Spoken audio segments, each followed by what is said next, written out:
what piece of uplifting advice would you give to somebody who is looking at the world right now and saying, man, everything seems just screwed and like there doesn't seem to be a way out of this?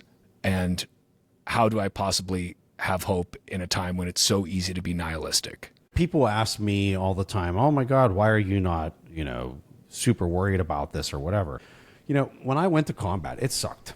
This is pretty much the worst experience a person could ever go through. And it was horrific. The location was terrible. What I experienced was terrible. But what that experience gave me was context. If you're going to paint a picture, you need the poles of the colors in order to create the contrast in order to paint the picture. For me in my life, when I look at that experience that I went through, it's provided this backdrop and this context for happiness and abundance and how bad things could be and how amazing they can be. What people are going through right now, they might be struggling really bad. And what I would say is it's the context to your life's picture that you're painting yourself.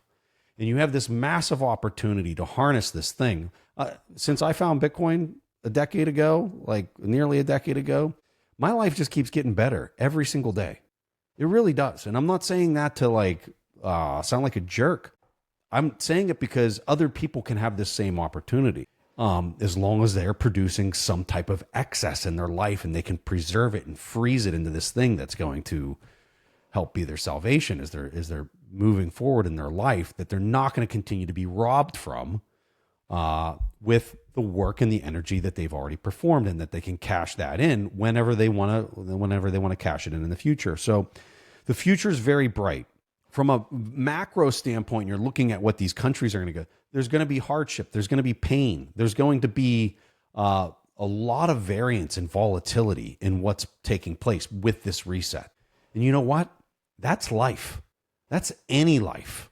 That's nature, that you're going to be going through such volatility.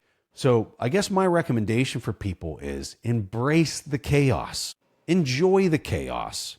When you have a bad day, it's just providing that backdrop and that contrast for you to appreciate tomorrow when it's better. And I feel so blessed to be a part of this movement, to be around people like both of you two. And I just, it's in the eye of the beholder as to where you're going to focus your energy, what you're going to work on, and how you're going to provide value for other people that's going to bring you true pleasure in your life. We were talking about like the finish line. The finish line is how can you add more value and abundance and happiness to other people's lives? Because in that process, what you're going to find is you're making yourself extremely happy and fulfilled yourself. So what an opportunity to be sitting here at these crossroads in this great reset, to figure out a way to re-engineer and rewire the world for efficiency and abundance for others. Like, what an opportunity. Hey, man. I think the biggest piece of advice I would give to anybody, especially somebody who's young, is tell the truth, just broadly. Because I think a lot of us are used to using lies to get through, to make compromises, to deal with things that are very hard to cope with. And I think that those lies build up a lot of dead wood around us and cause us to be unable to move freely. And they cause us to be unable to live the life that we're supposed to live. And I don't know if you've seen this with a family member, but, I've been there with people who've lived their life in this manner at the end of their life when they're on hospice care. And it's like there's a boulder sitting on their chest they can't get out from under. And the reality of what they could have been is crushing them in that moment. And if you've ever seen that and experienced that, you will do anything not to become that. And speaking the truth out loud is scary. That's why people don't do it. Because when you start saying things that are true, a lot of the lies that you've built up around yourself are going to come tumbling down. And you're not going to be able to live in the dissonance any longer. And you're going to be exposed and vulnerable, right? But also, life becomes very beautiful. Suddenly, the right people, they gravitate towards you. You find yourself in better environments, the right environments. You find yourself on the path that you're supposed to be if things are very clear to you, you're looking out into the distance and your life's trajectory is obvious, it's probably because you're on somebody else's path. If you're on your own path, it'll be sort of murky. You'll be feeling your way through. So start saying what you think is true. Don't just type it anonymously on Twitter. Say it out loud with your full chest. Stand behind it. Say it to the people in your real life. And it will take you where you need to go. I promise you.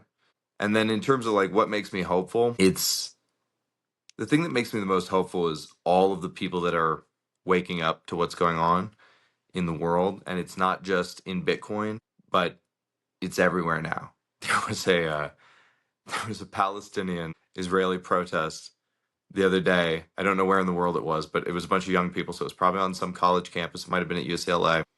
And the Israeli side and the Palestinian side were both chanting, "Fuck Joe Biden." That's beautiful, man.